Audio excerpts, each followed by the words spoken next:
All right. How's it going, everybody? Welcome to another episode of the Rain Race Podcast. I'm your host, GT Rain. Off to my right, as always, off in the Esses. How are you doing tonight on a Thursday?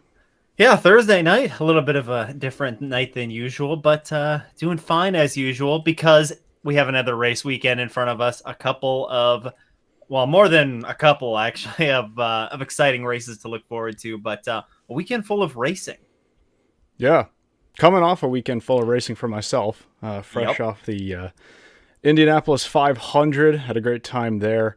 I want to give a shout out, by the way, to Andrew Kissinger. By the way, he invited me over to the Brian Hurta Autosport shop while I was in Indianapolis. Got to check out their Hyundai Michelin Pilot Challenge program that they got going on there.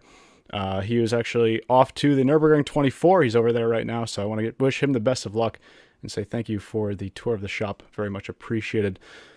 Yeah, you're right. We got another weekend of racing going on right now. I'll tell you what, a year ago, right now, pretty much, I was on a flight over to France for the 24 Hours of Le Mans, which trying to keep that in the back of my head. But it's all right because we have perhaps the second most prestigious sports car race in the world going on this weekend. I am, of course, talking about the IMSA 100 Minutes of Detroit, which we'll be discussing later on in this episode.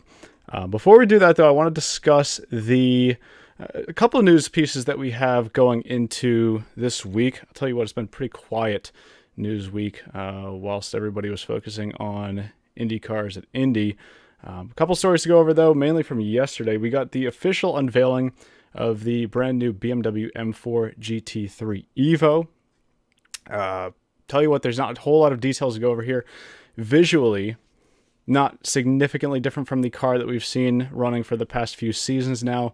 Just a couple noted things of a smaller mirrors on the car, larger air outlets on the front wheel arches, and altered adjustment range of the rear wing. All three of those used to provide more aerodynamic efficiency. And then also visually, we're seeing a couple differences from the headlight and taillight designs as well. And then on the sort of underground part of the car, you're not going to see quite as much. There's some new anti-roll bars on the front and rear axles, larger rear brake discs, and a finer, easier to adjust differential, which should improve with tire and brake wear throughout endurance races, or I guess sprint races as well. Those similar changes were also applied to the M4 GT4 Evo, which will be making its debut next season as well. We'll be seeing that car in the Michelin Pilot Challenge and also in GT4 competition worldwide. I'll tell you what, though, that's a pretty typical Evo kit right there, where it's nothing groundbreaking, just a couple efficiency changes. We're seeing that with the prototypes as they start to roll out the Evo kits on that front as well. And that's pretty much the name of the game with these Evo kits that we see in sports car racing. Yeah, pretty much some adjustments that we expected to see. It's been pretty well known with the M4 GT3 that the brakes, especially in endurance races, can be can be a bit of an issue. So some slight changes that have been made there to hopefully improve that.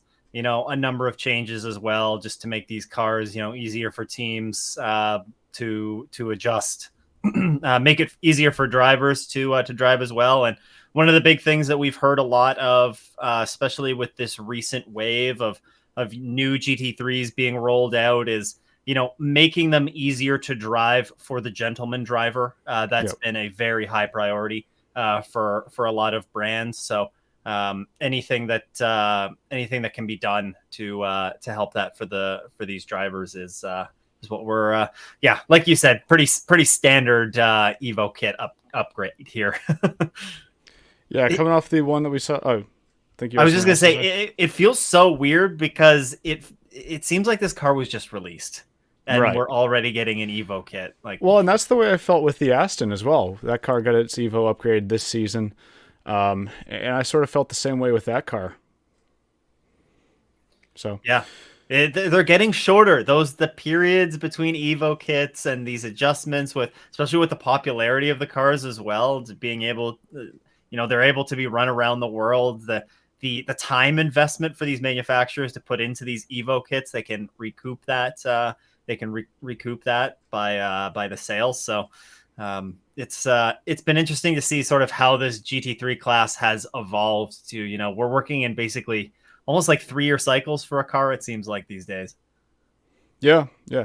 And as you said, a lot of this, you have to think GT3 racing. You have to think both on the professional driver front. You also have to think on the gentleman driver front. And I think that's, as you noted, that's what we're seeing with a lot of these changes. It's ease of driving both over one lap and then over the course of a stint, just making it a little bit more comfortable. These are similar to the changes that we saw Aston Martin make this season. Lamborghini is on their second Evo kit now. Audi is on their second Evo kit with the R8 as well. So even though we're not seeing that car in IMSA or the WEC anymore. Yeah, Acura and Mercedes as well. I think I've had a couple of Evo kits on. Of course, Lambo, Acura, Mercedes. We're talking about older cars, but yeah, they just keep tacking on. Yep.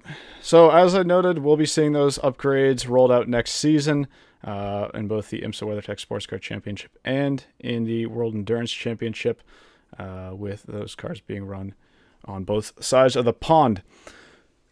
Next story I want to talk about what's going on with Tom Blomqvist. Being at Indy this year, had that unfortunate accident on the first lap of the race. I guess Meyer-Shank Racing wasn't too thrilled about that because it's been noted now that he will be sitting out for the next 2 IndyCar races. Elio Castroneves will be taking over for him for the round at Detroit and Road America. It's not officially confirmed that that change will be in place for the rest of the season, but the general consensus I've come to and the things I've heard would note that Tom is out of that car for the rest of the IndyCar season. One thing that's worth noting, though, this is a sports car racing podcast. You might say, "Where's Tom going to go if he can't run in if he's not an IndyCar?" He is one of the hotshot prototype drivers that we were talking about all of last season. He absolutely has to be in a sports car racing seat somewhere. It sounds like the good thing on that front is that Meyer-Shank Racing has been in the rumor mill for the past about a month now or so as to taking over the Acura GTP program next season, pending the switch from Wayne Taylor Racing with Andretti over to Cadillac. Rumored to see a 2-car Meyer-Shank Racing program next season. We talked about that in the last episode, and I think Tom would slot it in rather nicely into that program. Put him back in a prototype where he was oh so strong last year. Nearly had a championship-winning run with that car last year. Won the Rolex 24. we want to get a little controversial. Finished runner-up in the Rolex 24 this year with Action Express Racing. That's somewhere where I definitely think Tom really belongs. Yeah, Tom is, it's a shame. Like you said, it is only technically 2 races that he's sitting out, but you would think if there were any races that they were going to take Tom out of that car, maybe the oval races would make sense. Sure. Maybe not, a Detroit and a Road America. So unfortunate to see that. It does kind of seem like, he might not be getting back in the car this year, which I don't follow IndyCar as closely as sports car racing, but I mean, he's been given a handful of races in the car. It seems like it's been a pretty short leash, even though his results haven't been great. But you also got to understand it from, I guess, Meyer-Shank's perspective, trying to be in the top, was it 21 or 22 cars in points to get to I can't remember. 22, I believe. 22. Okay. To get that $1 million. And that's obviously, that's a good chunk of money for any team. So they want to try and focus on that. Makes sense. Try and put themselves in that best position. But for us as sports car racing fans, this is great. Arguably one of the best sports car racing drivers, especially in those top class prototypes in the world.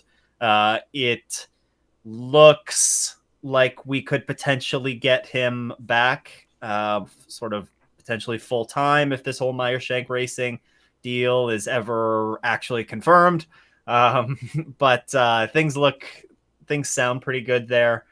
So hopefully, hopefully Tom finds his way back here. I mean, he's still going to be present for Petit Le Mans. I doubt that this changes any of the plans for the 31 Acura to run with 3 drivers at either Watkins Glen or at Indy for the 6 hours. But yeah, one of the things that you have noted here as well was about the 24 hours of Le Mans, and Yep. it being, unfortunate that, Tom wasn't going to be able to participate at Le Mans because of, his other commitments to IndyCar. And now that he doesn't have those commitments to worry about, well, at least for the next couple of races, it's unfortunate that it didn't come out early enough that, that he would be able to participate in that race, because I think he would do a great job. And I'm sure that's something that at some point in Tom's career, he wants to try and tackle. Who doesn't want to try and tackle the 24 hours of Le Mans? Yeah. And as I've made a point of plenty of times now, he's really an asset driver for sports car racing right now. Yep. I talked prior to the Rolex 24 this year how great a signing he was to that Action Express team. And I think he's definitely going to get his opportunity there in the future. I would love to see Honda/Acura make a debut over at Le Mans. HRC US, please. I know you're not listening, but make it happen. Maybe. But yeah, it's just the timing on this one is pretty unfortunate. As you mentioned, I think he probably would have been considered for that drive in the 311 Cadillac at Le Mans this year had he not been committed to doing some IndyCar testing the week of the Le Mans test. Of course, they now have Felipe Drugovich in that car as the 3rd driver at Le Mans this season.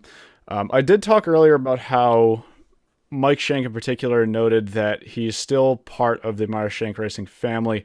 I just want to read a quote off. And this is, by the way, part of a Racer.com article, which I will leave in the description on YouTube and on show notes on podcast platforms for you to read yourself. He said, Tom is 100% still a part of the Meyer Shank Racing family and will remain a part of the team for the rest of this season. The decision was not made lightly, and after much discussion with Tom and back-to-back races coming up, we've decided to have Elio drive in Detroit and Road America. So basically, that's where I'm forming my idea of Meyer Shank Racing. If they're coming back to IMSA next year, I think Tom's going to be probably the number 1 driver back in that car. What can you say? I mean, IndyCar it's not a format of car that's really going to suit every single driver. It seems like there's actually not a whole lot of carryover between success in IndyCar and success in sports car racing. We saw Joseph Newgarden this year struggling for pace in the Rolex 24, and look what he just did in Indy a couple of days ago. And this season in general, putting up a very strong result as well. So just wasn't the right pairing. And I think what's interesting to me is I don't know if Tom would have been in that IndyCar seat in the first place and I actually really don't think he would have been in that seat in the first place had Meyer Shank Racing not been sort of forced out of the IMSA WeatherTech Championship with their departure from Acura. Yeah, that is actually a really good point. I feel like there might have been conversations about Tom, eventually one day wanting to transition over and giving IndyCar a shot. But yeah, I think that was, at the very least, it was expedited by, Sure. they you want to keep a driver like Tom within the family somehow. And much the same way that, Chip Ganassi Racing has had Bourdais in that family or that team that I'll just call a family, I guess, for so long. So, you get a good driver like that, you want to hang on to him. And if Tom is going to be, if MSR is returning to IMSA in the GTP class next year, Tom is going to be the centerpiece in that. And what a centerpiece to have. Yeah. I think we've drilled that point home well enough at this point. Tom, come back to sports car racing. We desperately want you back here. Come home. Come home. Coming home this weekend is IMSA coming back to Detroit for the first time since 2022. Talked about this at the top of the show. It'll be the second of 2 100-minute sprint on the street IMSA WeatherTech races this season. The first one being about a month back at Long Beach. Stu, it's an IMSA preview. I'm going to let you take the headline on this one. Go ahead. Yeah, so we're back in Detroit after a year off, but we're not at Belle Isle. Of course, No. the IMSA WeatherTech SportsCar Championship race has raced in Detroit before. This is nothing new, but it always took place on the Belle Isle circuit. Of course, they're supporting IndyCar. IndyCar used to race on Belle Isle as well. And now this is the first year that the WeatherTech SportsCar Championship will be racing back on the downtown street. IndyCar raced there last year. The Michelin Pilot Challenge also had a GT4 only race on the streets last year. But there's quite a few very big differences between what we would expect on the Belle Isle circuit versus what we expect on, I think this is kind of the Renaissance Center circuit is what I've seen it referred to as, or we can just call it the downtown Detroit track. Of course, it's not in a public park anymore. It's not on an island. It is right downtown. It is much more narrow. We are on actual streets for 50 of the 52 weeks of the year. I think there's 52 weeks in a year. You got it. I'm just nailing it so far. So it's on the downtown streets. It's bumpy. It's rough. The organizers and everybody that's been behind this race have done a great job of, reducing some of those bumps that you see on a typical street circuit. You can see, if you go back and look at the Michelin Pilot Challenge race from last year, you can see just how much they've done to grind down the concrete and the asphalt to make this a better racing surface. But it's still very narrow. It's still bumpy. It's still a street circuit, and it's very narrow. I would say that it's even more narrow than Long Beach is. I don't even think that's going out on a limb to say. There is very few passing opportunities around here. There's a lot of 90-degree corners, and on a narrow track, it doesn't make very many good passing opportunities unless if a driver is absolutely going to send it. I don't think we're going to see a ton of passing opportunities here, except there is one good passing opportunity down the long back straightaway. This is the longest straightaway on the track. It's actually also the straightaway that has the start line on it. The finish line is in a different spot. And it's going into turn 3. Turn 3 is kind of a hairpin corner. And I think we're going to see a lot of our passes, especially within the same class passes, take place at this one corner. Last year in the Michelin Pilot Challenge race, we iconically saw one of the Turner Motorsports BMWs kind of catch a front wheel on the rear wheel of an Aston Martin and sail over top of the Aston Martin into the barriers. It was quite a spectacular moment in that race. If you haven't seen it, I would suggest going and taking a look. I'm not suggesting that we're going to see anything crazy like that, but if you are going to be picking a corner to watch, then turn 3 is going to be that corner. What that does, of course, it makes qualifying that much more important. You do not want to start at the back of the grid here, even though it's only a 10-car and 11-car class. You do not want to start at the back of these classes in this race. So qualifying again is going to be critical, and also something that I think is going to be really important here as well. This is a brand new street circuit for the WeatherTech Championship. Teams, when there's a new circuit that comes onto the calendar, like Indy last year, every single one of the teams essentially on the grid had an opportunity to go and test at Indy, get some data, and get familiar with the track, work on some setup stuff. That doesn't exist for Detroit. You're not taking out your GT3 car and running laps on the streets of Detroit in April before the track is set up. You can't do it. So this is going to be the first time that these teams are tackling this track, and being able to make the most of these limited practice sessions that the teams have is going to be very, very important. This is, of course, standard points are handed out for this race. So it's still very, very important to go out and try and maximize everything that you can get in this race. The final thing that I want to talk about the track is, and perhaps the most unique thing of most unique aspect of this circuit, is the pit lane. The pit lane features pit stalls on both sides of it. It's sort of a double wide pit lane. and this is just due to the space constraints downtown. So on the driver's left-hand side of the pit lane, we're going to find the GTD Pro stalls, and on the driver's side right, we're going to find the GTP stalls. I don't think that we're really going to see this come into play much during the race. If there's a full course yellow and pit stops take place, then the prototypes are boxing first, and the GTs will box after. So we're not going to see any crazy merging between these. Although if there are green flag pit stops, I suppose it could happen. But it is definitely one of the very unique aspects of this track, and is going to be fun to watch how the team sort of navigate through some of the problems. Maybe in practicing, not qualifying, but maybe in practice, this could cause some interesting moments.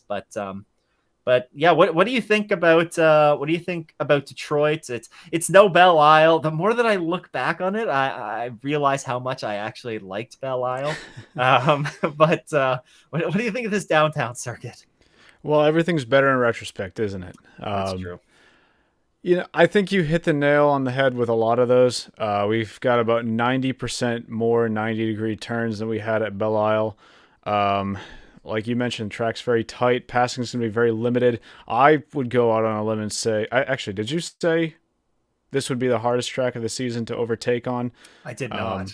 I would say that's a decent pick if I was a betting man. Qualifying is going to be very important here.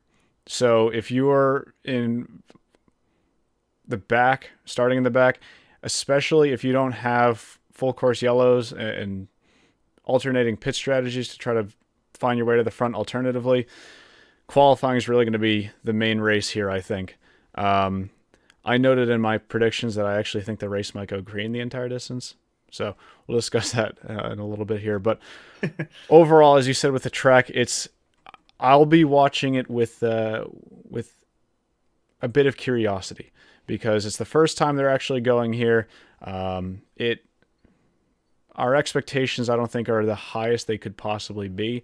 But I'm going into it with an open mindset. If it provides some great action, if it's sort of like I was one who liked Lime Rock Park, and Lime Rock Park was one that was also very difficult to pass on. True. But I think that what it did mean is that when you actually did get passing there, it sort of came as something noteworthy. And I'm hoping that maybe we see something similar here at Detroit as well. As you mentioned, we have the two pro classes here, though. We do not have the LMP2 or GTD classes at this race. A bit of a flip from what we saw at Long Beach, where Long Beach was GTP and GTD. This is GTP and GTD Pro. A lot of representation on the line here for both Chevrolet and Ford. GM will be represented in both classes there, with Corvette and GTD Pro and Cadillac in GTP. And Ford, of course, still trying to find some success stateside with their new Mustang GT3 that I'm sure a bunch of Ford executives will be in attendance for as well. They're also still running the, I don't know what you want to call it, the sort of throwback liveries that we saw on those cars at Laguna Seca as well. Champion Spirit, is that what it is? I don't know what they called it. Whatever Ford wants to call it, they can. I'm going to call it the throwback cars, the championship spirit. Go ahead. Also mentioned that we have the addition, similar to what we had at Long Beach, where we got that extra Lexus in the GTD class. We have the addition of the 15 Lexus in the GTD Pro class here, Frankie Montecalvo and Parker Thompson. And in the Conquest Racing Ferrari, we'll have the 35 car of Daniel Serra and Albert Costa. Nice to have two extra pro cars on the grid for this race. I think it's just going to shake things up a little bit more. In terms of the track itself, I don't know if there's a whole lot else for me to say. I'm like I mentioned, I'm going into it with an open mindset, but we'll see how difficult it actually proves to be passing at this circuit. Yeah, it's one of the things I was thinking about when we saw that Vassar Sullivan was going to be adding that second car onto the grid is, holy moly, how many numbers is Vassar Sullivan going to consume this season? This is their fourth number that they're going to have between their GTD Pro and GTD entries when you look at the point standings. So it's like, guys, you're not leaving any numbers for the rest of them, but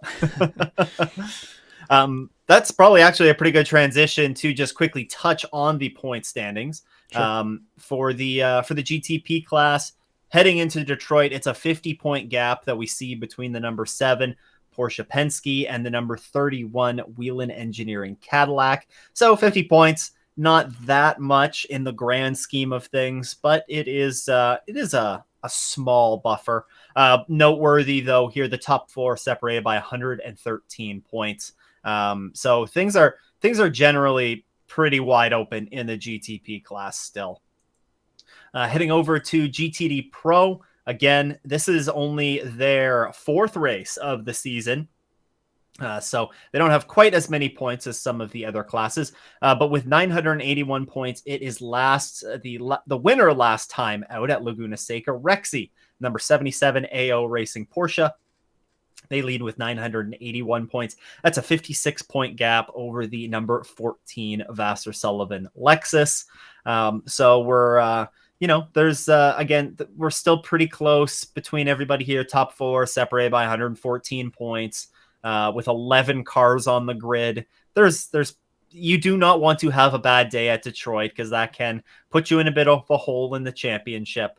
But yeah, still obviously a ton to play for. We're not even at the halfway mark of the season for these cars yet. So championship points though are still important at this race. I mentioned it before. You mentioned it. You don't want to have a bad qualifying because it's going to be difficult to pass. Right. How about tire strategy? This is one of the big talking points that we had from Laguna Seca, also an hour and 40-minute race. I think was it the last episode or perhaps the episode before that, you said maybe Long Beach would be better if it was a little bit longer of a race where maybe you have some tire strategy switch up. I'm interested to see what teams try to pull in this race. I don't know how heavy the tire wear is going to be at this track. Of course, none of the teams have raced there before in the WeatherTech Championship.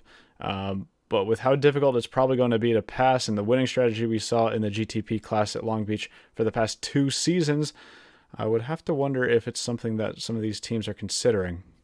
Yeah, with it, I'm going to say I would be surprised if we see, especially on the GTP side, if we see any of those cars do a 4-tire change, I would be shocked. I think, there's not really any high-speed corners here. It's Right. all 90-degree corners. It's all heavy braking and then accelerating out. I don't think we're going to see too much strain put on these tires. If we saw it at Long Beach, Long Beach winning tire strategy was a no-tire strategy. So I think we're probably going to see something similar to that here where, most of the teams aren't changing tires unless if the surface is being extra difficult on the tires. Maybe if the temperatures are supposed to be pretty warm. So that's usually good for the tires. It's easier to get them in their operating temperature. So I'd be surprised if we see 4 tire changes. I think we're going to be mostly seeing just fuel stops. Yeah. Interesting to note that one though. How about our predictions? We've been notoriously bad with predictions this season that we started doing, I think for Sebring, I think is when we started doing these. And I guess that's a good thing because it means that sports car racing is very difficult to predict. And I suppose if we're going to take any positive out of this, that's what I'll say.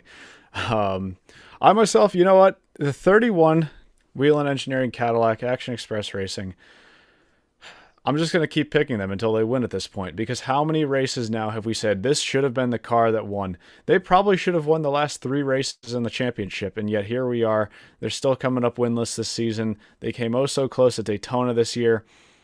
It's GM's backyard, all right? I think this might be the one they finally squeeze through with. And if nothing else, I think they'll definitely be in contention for the win. You just hope that they don't end up losing this race the same fashion that they have the last few races we've seen.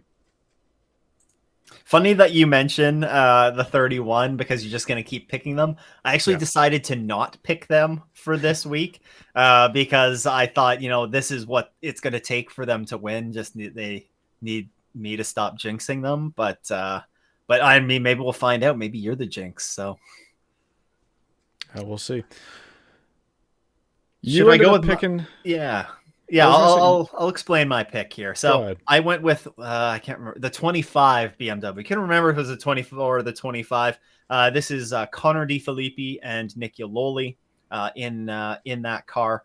I really liked the pace that they showed at Long Beach. I genuinely think that they were the at least the third fastest car, maybe behind the Cadillacs. I think they were faster than the Porsches for most of that race. They just didn't get an opportunity to get by them to be able to put any distance on them.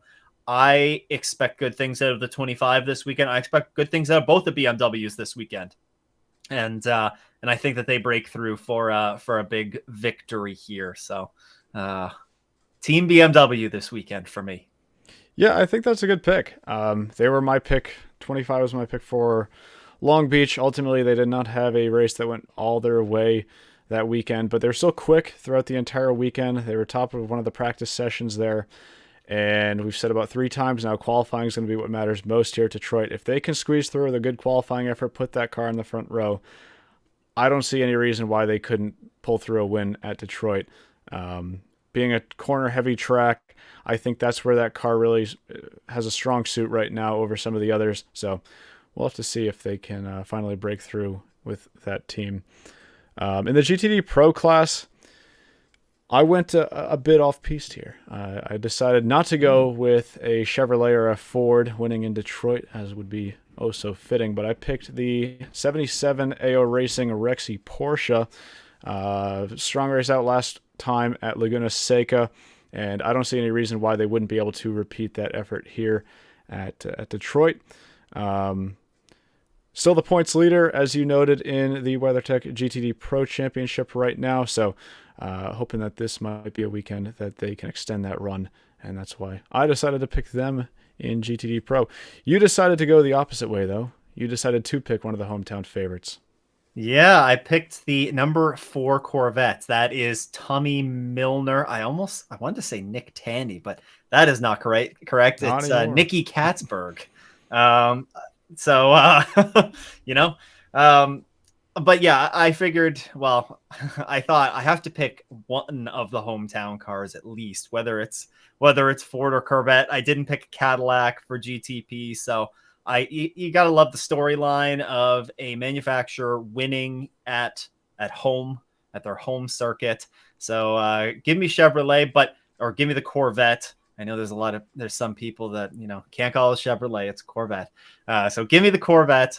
But in all seriousness, the Corvette has been showing good pace. They showed good pace at Laguna Seca. They locked out the front row.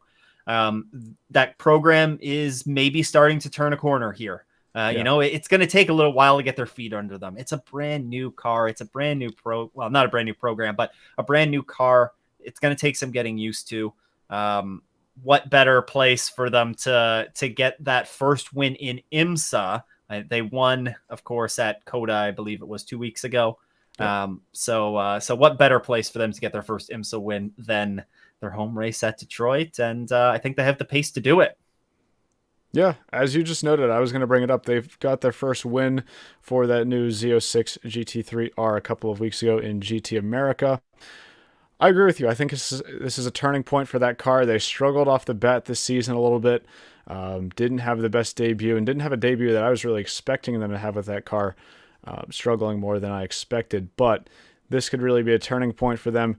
Reliability is not going to be a big concern with this hour and 40-minute race. If they have enough pace, I don't see any reason why they couldn't pull off a win here at Detroit. Looking over at a couple of predictions that some other people had said, a lot of people are saying that they think Cadillac and Porsche are going to be the battle in the GTP class. I think that's a good shout. Those two manufacturers have been perhaps the two strongest manufacturers we've seen at street circuits historically the last couple of seasons in that GTP class. Somebody on the YouTube community post that I put up noted that he thinks it would be JDC Miller's Porsche getting a victory in the GTP class, which would be the first victory for a privateer in GTP. I thought about that. I seriously thought that, if there is one race on the calendar this year that it's literally a wild card race, and you could Yeah. see one of those privateer cars. Like I said, it's if you can find something in the limited practice opportunities that you're going to have, if you can find that just that little bit of pace to get you ahead in qualifying, which one of these privateer teams can do just as well as, many of these, factory programs, then like this could be the race that we see, one of those privateer programs really really kind of upset some of the big programs. Yeah. And as a second part of that, noted, I think the front runners like the Cadillac, BMW, and Penske Porsche will cause wrecks trying to pass traffic. And I feel like the timing of yellow flags is going to ruin the faster team's chances. Very interesting to mention there because I don't think we brought this up yet. The traffic management at Detroit, talking about difficulty to overtake there, I think that's going to play a huge factor here as well. Long Beach has a couple of nice straightaways to make it to the point where GTD cars were not really a concern for the Wide most corners part. as well. Wide corners. Yeah. This is pretty much the opposite. Less straightaways, tighter braking zones, tighter corners, tighter track altogether. We'll have to see if that ends up being an issue here, but I would imagine if we do have some battles in the GTP class, especially up front, getting into the latter stages of the race, perhaps we do see some attrition there in the form of some crashes that maybe does give us an upset winner. We'll have to see on that. Couple other picks that people were saying from the Twitter/X side of things.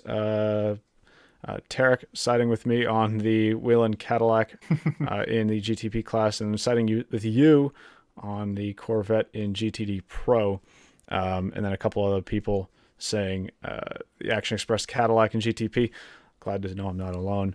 And the Vassar Sullivan Lexus in GTD Pro, which you can't ever discount them, especially having that second car on the grid this weekend in that pro class.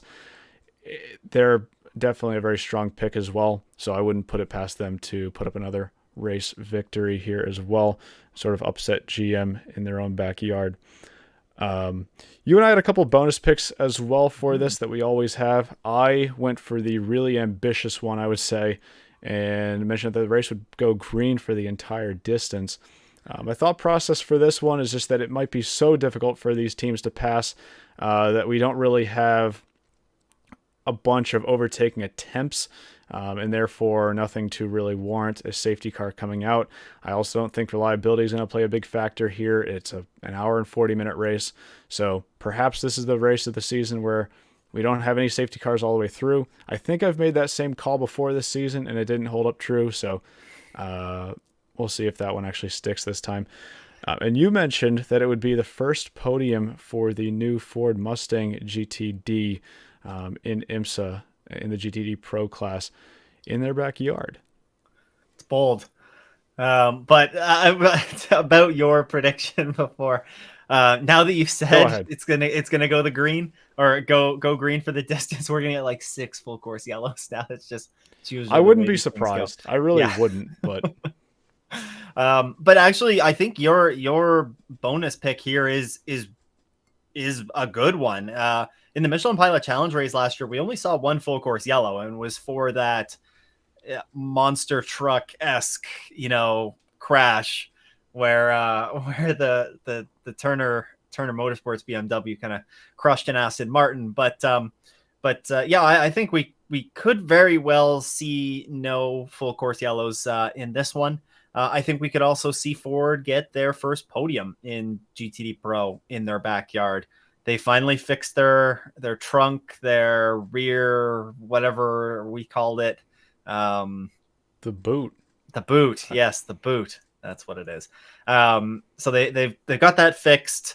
Not that that's going to be a big problem here at Detroit. I think aerodynamics maybe will play a little bit less of a role than they would at some of the other tracks.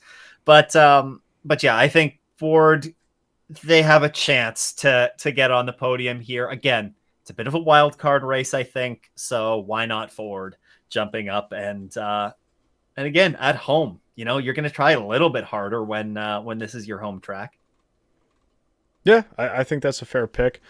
Um, it's something that's going to come eventually, so why Yeah. not here? We hope. Um, yeah, yeah, hopefully. Another pick that I had missed, somebody picked the number 10 WTR Andretti Acura, car that I've noted this season has been just also very unlucky. I'd put them up there with the Mhm. 31 Action Express Cadillac, although not quite as high, as a team that probably should have better results this season, but just haven't been able to put together a really solid result. Maybe halfway through the season ish, this is where that finally hits a turn. But the Acura struggled a lot more at Long Beach than I really expected them to. So it makes me curious what we're going to see out of Acura for this race. Also being a street circuit sprint race, but we'll have to see. Perhaps this is a bit of a shakeup for Acura. Yeah, something you mentioned there, they struggled a bit more at Long Beach than you would have expected. I Yeah, kind of think that's something that can be a blanket statement for them so far this season. I know that they won at Sebring, but I wouldn't say that they were the fastest for sure at Sebring. It doesn't seem, whether it's, slight BOP, whether regardless of what it is, it just doesn't seem that they're on that race winning pace week hmm in and week out, and whatever the reason might be for that, we don't necessarily know, but yeah, it's been they've already broken through, but that number 10 is gonna it's too good of a driver lineup for them to not win a race at some point, you got to think. So they're due at some point. yep. A couple comments from the YouTube chat right now. This is my home race, but I'm skipping this year. Not a big fan of street race in person after going to Road America / Road Atlanta. Yeah, I'd be curious to hear from the fans who actually do go to this race. I didn't hear a whole lot of input from people who were at the IndyCar race last year, what the fan experience is like, or IndyCar / Pilot Challenge race last year. Um, quite frankly, because I barely paid attention to that weekend because I was in France. But if anybody does go to that race, I'd be very curious to hear your thoughts on what it's actually like as a fan. I think Belle Isle was one of the more fan-friendly street circuits that we had out there. So this new street circuit in downtown setting, curious to see what that all looks like. But overall, I think you sort of said something that a lot of people would agree with, that if you're in the Midwest and you can make the drive, maybe a track like Road America would be the better race to attend as a fan. But hey, we'll see. Haven't had a race here at Detroit on this layout yet. Quick question: does the GTP / GTD Pro only format interest you? Has not had a format like it since the DPI GTLM only races at Long Beach years ago. We talked about this at Detroit as well, or not Detroit, at Long Beach when it was GTP and GTD. I like any opportunity that we get for some of the smaller classes, not really smaller, but for some of the, uh, let's just say blatant, some of the classes that are not GTP to get the spotlight on them a little bit. And I think that this is really a track. If you're going to have any track where GTD Pro deserves a spotlight, it's probably this one. It's this season really down to a battle between Chevrolet and Ford. Whether the two of them are actually in the battle for the win, we'll wait and see. But I think that's the main storyline that a lot of people have going into this race. So I'm excited to see what we get out of that track, out of this race. We do not have the second GT only race this season at Lime Rock Park. Boo. But the two of them will be headlining the VIR race this August. So another chance for the GTD Pro class to be in the limelight as well. But I really don't mind it. For a street circuit, I said the same thing for Long Beach. They're working with what they have. What they have is a reduced paddock capacity. They can't possibly fit all four classes on that track. I don't even think Yeah. they could fit three classes on that track. And I I would think they can rather, fit one more car. I think they have yeah, one more car of capacity on right. the long. Yeah. And I would rather for this race at Detroit, we see the factory GM versus Ford battle in that GTD Pro class than the GTD class for this one. I mean, yeah, let's be real. This is the reason why we're going back to Detroit, right? Yeah. Is the factories, the Ford and GM. That's why we're going there. Otherwise, I think, yeah, there's probably other tracks that we would see some better racing at. But to go back to the question of, GTP, GTD Pro format, this is one of the things that honestly I love a lot about IMSA is seeing these different formats over the course of the season. We have races where we have all four classes. We have races where we have two of the classes, and whether it's GTP that's there and GTD Pro or GTD or the LMP2 race that's going to be headlining later at CTMP. I think seeing that variety is great, and is just one of the sort of unique aspects of the championship that makes it, kind of it makes it just adds one more level of sort of things to watch for while you're watching this race. And again, you mentioned as well the opportunity to highlight other classes that are not necessarily in the spotlight all the time, which is great. Great for that class representation. Maybe just a little bit confusing for some of the newer fans of the championship who are trying to figure things out. But I think you just said everything there that I would have said otherwise. So, Stu, do you have anything else to discuss from the upcoming IMSA race at Detroit before I move things on? I don't think so. I think we can move on. Yeah. Also this weekend, I don't want to talk too much about it because we do try to keep this podcast IMSA/WEC focused, but one of my favorite races of the year, and I don't think it's one of the best sports car races in the world. I think it's one of the best races in the world right now. The Nürburgring 24 will be taking place. Do want to highlight a little bit of the crossover that we see between the IMSA Championship and WEC in that race. Of course, it's on a clash with IMSA this year, so we're not going to see a whole lot of IMSA representation there. But we do have 19 drivers that'll be racing this month in both the Nürburgring 24 and 24 Hours of Le Mans 2 weeks from now. 14 of those drivers also raced at the Rolex 24 in January over in IMSA. And then 12 of those drivers will be doing the quadruple, which is Daytona 24, Nürburgring 24, Le Mans 24, and then Spa 24 Hour at the end of June. If you're a sports car racing fan, 72 hours of endurance racing is this June with those 3 24-hour races. So soak it up while you can, because I don't think this is going to be a frequent thing. Usually the Nürburgring 24 fluctuates between late May and early June, and Spa used to be at the end of August, but of course now F1 took that slot up, and now they're racing at the end of June. Actually, no, Spa used to be in late July/early August. Now it's in late June, because F1 apparently needs 4 weeks to prepare a racetrack. What else can you say about it? Not salty at all. I have no complaints with F1 at all. What else can you say about the Nürburgring 24, though? I've talked a lot of praise about this race before. If you want a race, if you ever feel like modern racing is just a little bit too regulated, this is, I think, one of the races for you. It's, I've said before, a race that probably shouldn't still exist.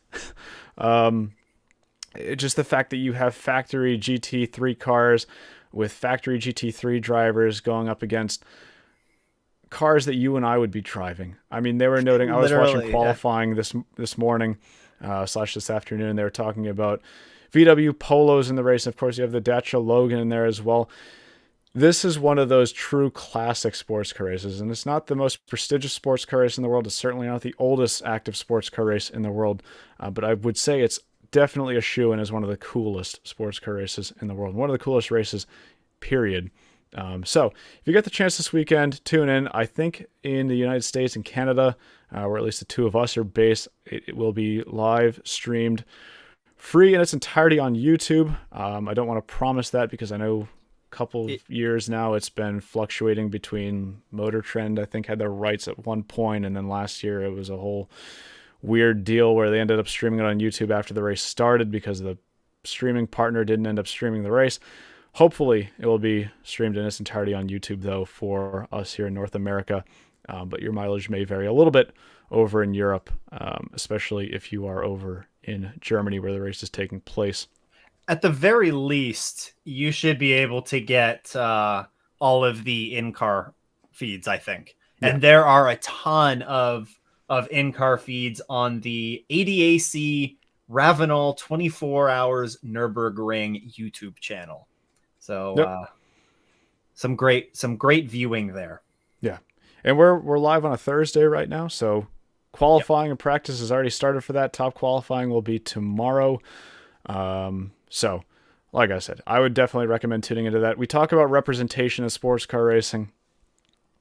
What a great race to highlight GT3 racing, but not just GT3. We have GT4 cars in there as well. We have TCR. I want to give a shout out again to Andrew. Good luck with the Hyundai Yeah. program over there. Thanks for the tour in Indy. We have just road cars with a roll cage in it, essentially.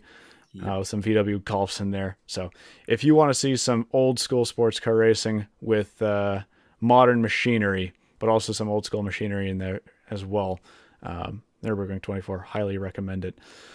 Couple more comments that we got in the chat. Do you think the different types of race series such as IndyCar interact with IMSA? How do you think different types of race series such as IndyCar interact with IMSA? Is it based on sponsorship or just the fans? I think it really comes down to the promoter of the event.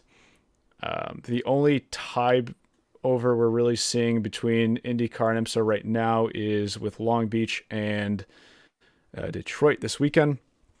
And I think in both cases, it's a good opportunity for the promoter to sort of get their money's worth. Yeah. Long Beach especially has a ton of different events taking place on that weekend. But Long Beach, their title sponsor right now is Acura. Acura is racing in IMSA. And then, of course, when we go to Detroit, GM and Ford are both big proponents of backing that race as well, with the representation that we see in IMSA from both of those manufacturers. So I think that's largely what it comes down to. But at the end of the day, it's a big win for us fans. Anybody in attendance at those races, you get really a double feature of some IMSA and some IndyCar on the same weekend. I also think that these races are really good to. It's a good way of introducing fans of one series to another. Although, chances are, if you're a fan of one of these series in the first place, then you're probably going to be aware at least of the other one. But I also like to see these races. I guess, I don't know if I'm necessarily wording this properly, but just kind of, I think it's a sort of a sign of just good relationship, a good relationship between maybe IndyCar and IMSA. It's something that maybe this year we've seen some conflicts with race weekends. Watkins Glen being a big one that has a conflict, which you hate to see. But I think it is important for lots of conversations and meetings take place at any race weekend. But whenever there's two big series like IMSA and IndyCar together, it's an easier opportunity for some of the leaders from both of these series to, maybe have discussions. And maybe this is just as simple as, talking about some scheduling conflicts, working through some small issues like that, because there's a lot of crossover, especially between GTP and IndyCar, and actually GTD Pro as well. We have Kyle Kirkwood that's not racing on the IMSA grid this weekend, but of course we'll be racing in IndyCar. I don't really have much to back this up other than, this is an opportunity for these business transactions and series to series transactions to take place face to face. But I wonder, it makes me wonder if there are benefits like that as well to having some of these double headers between two big series like this. Right. And, for what it's worth, I almost would like to see more doubleheaders taking place. Yeah. I wouldn't mind to see more doubleheaders taking place between IndyCar and IMSA. Ultimately, IMSA doesn't really want to play second fiddle. They don't want to be a support race, as they generally are when it comes to the tie-ins that we have with IndyCar races at Long Beach and Detroit. I think it'd be really cool though to see like put the 6 hours of Indy in early May alongside the IndyCar race at the Indy Road Course. I don't know logistically if that would work with IMS trying to turn around the track preparation so they can test or they can do practice on the oval for the Indy 500 on a Tuesday. They're already probably stretched pretty thin with that, but more crossover I think is only going to benefit both series. I think IMSA right now only benefits from getting more eyes on their product, because the product that we're seeing out of IMSA the past, I was going to say couple seasons, but it stretches beyond just that. The past probably 10 years, what we've seen out of IMSA is some of the best racing they've ever put on. If we can get more eyes on that in the form of some IndyCar fans who maybe otherwise wouldn't have tuned into IMSA, I only see that as a real win for the championship.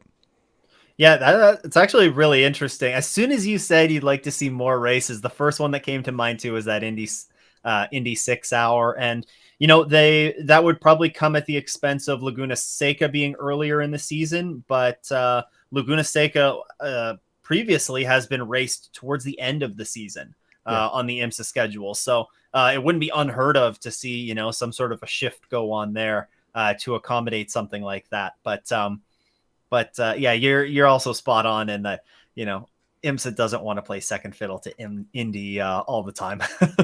Right. Even if it's on the month of May where IndyCar is trying to take the spotlight.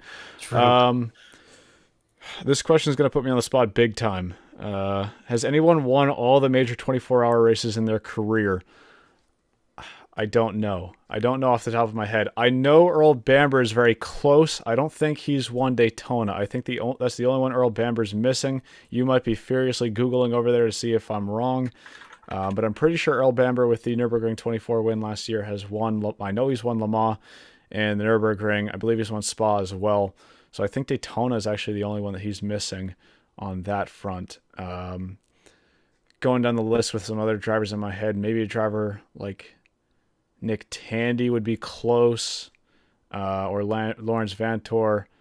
But Lawrence Vantor hasn't won Le Mans. And also, I guess it depends if we're counting just class wins or overall wins, because you could win in GT overall at Nürburgring and Spa, but with Daytona and Le Mans, you'd have to be in a prototype. So I don't know off the top of my head, but if you do know the answer, let me know, because I'm very curious. I think last year it was noted that Earl Bamber was the closest someone's been in a while to doing all four of them. I have the answer. Do you? See, Good. I was trying to stall things off long enough that you could furiously Google that one. Yeah, so I made the mistake of asking AI first because, AI is going to take all of the internet's answers and like smush it into one, right? And sure. AI let me down. So what never lets you down at all is Reddit. So the answer here, again, this is a Reddit answer, but nobody has won all four outright so far. But in the pro GT classes, Richard Leitz has won all four. Also Nicky Katzberg, but he won Le Mans in the AM class. So he also acknowledges this Redditor has also acknowledged there may be more drivers who have won in class, but not outright. So it seems like Earl Bamber is the driver that could win all four of them outright, but it does not look like he has a Rolex 24 outright win. Right. So that's the only piece of the puzzle Earl Bamber is missing, and did not race in the GTP class at Daytona this year with the absence of that second factory Cadillac, or the second Ganassi Cadillac rather, at Daytona this year. Came decently close though last year in 2023. So, yeah, there you go. Stu gave you the proper answer to that I couldn't formulate off the top of my head. It took me long enough to find it. Thanks for saving me on that one. I think that's going to be enough to call it an episode for this one. Bit of a shorter one overall, but like I said, we didn't have a whole lot of news to discuss with IndyCar stuff sort of taking the limelight over the past couple of weeks. Do we want to make brief mention of sort of the what we're going to be seeing in a couple weeks at Mid-Ohio? Yeah, let's do that. We're sort of on the fence right now whether or not we're going to have an episode next week. So we'll take the lead on that right now. And if we have an episode next week, there's just a bonus. Yeah. So I can speak to this a little bit. One of the unique aspects of the IMSA calendar is that, as we just mentioned, we don't always have the same classes present each race weekend. Sometimes we're missing classes, but also sometimes we are missing support series. There are a lot of different support series for IMSA, and it's been there were a few of them present at Laguna Seca a couple weeks ago, but none of them are going to be present at Detroit this weekend supporting IndyCar.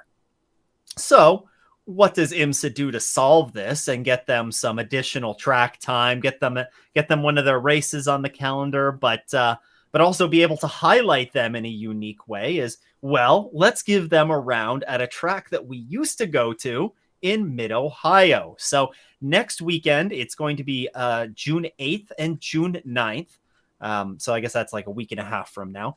But IMSA is going to have sort of a support series only weekend. We're going to see the VP Racing Sports Car Challenge. We're going to see the Mazda MX-5 Cup, and we're going to see the Michelin Pilot Challenge highlighting that weekend with a 4-hour race. But we are also going to see the debut of the brand new Mustang Challenge. Of course, utilizing the Ford Mustang Dark Horse.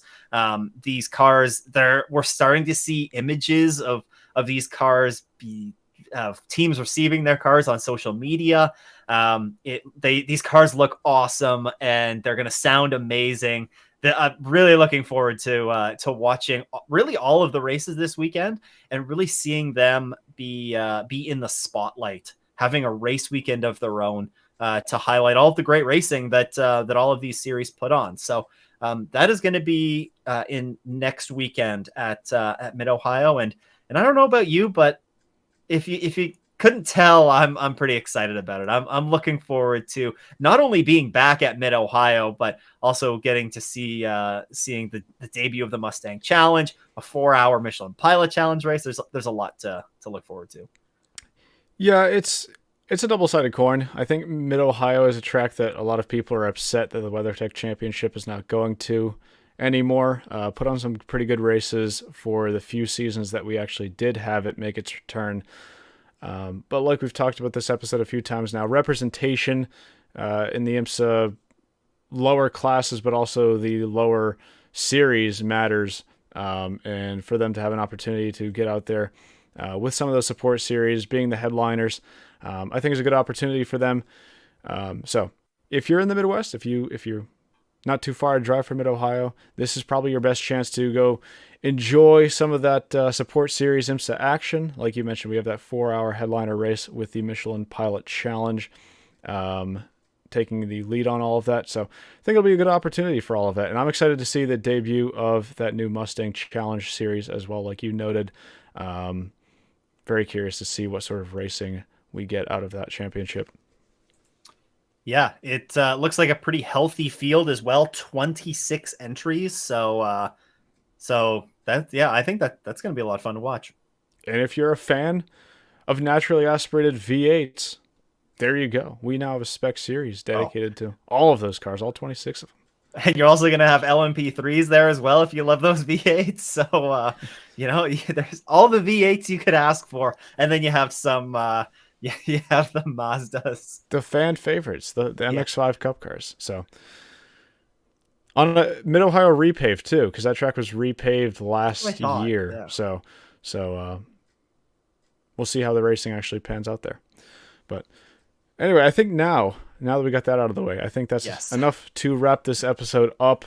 My takeaways from this episode: we'll see how Detroit goes this weekend for the WeatherTech Championship. Find any way possible to watch the Nürburgring 24. You can watch it alongside the IMSA race. You can split screen it. I don't care what you got to do. Tune into that if you can. Should be a great race over there as well. Next week we'll be doing the support series extravaganza over at Mid-Ohio.